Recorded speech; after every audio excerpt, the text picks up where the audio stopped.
2023లో global summit అని జగన్మోహన్ రెడ్డి గారు పెట్టారు.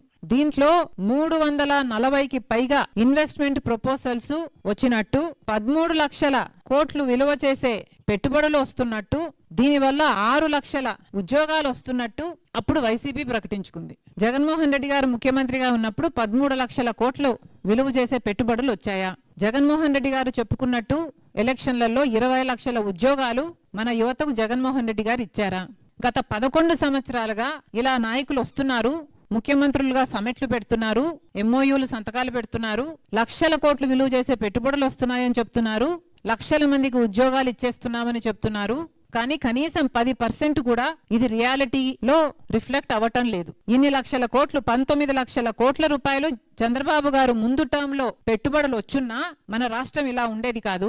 లేదా జగన్మోహన్ రెడ్డి గారు ముఖ్యమంత్రిలో సమిట్ లో సైన్ చేసిన 13 లక్షల కోట్లు విలువ చేసే పెట్టుబడులు వచ్చినా మన రాష్ట్రం ఇలా ఉండేది కాదు, ఎప్పుడో అభివృద్ధి చెందేది. చంద్రబాబు గారి టైంలో 30 లక్షల ఉద్యోగాలు వచ్చున్నా, జగన్మోహన్ రెడ్డి గారి టైంలో 20 లక్షల ఉద్యోగాలు వచ్చున్నా మన రాష్ట్రంలో ఈ రోజు 50 లక్షల నిరుద్యోగ యువత ఉండేది కాదు.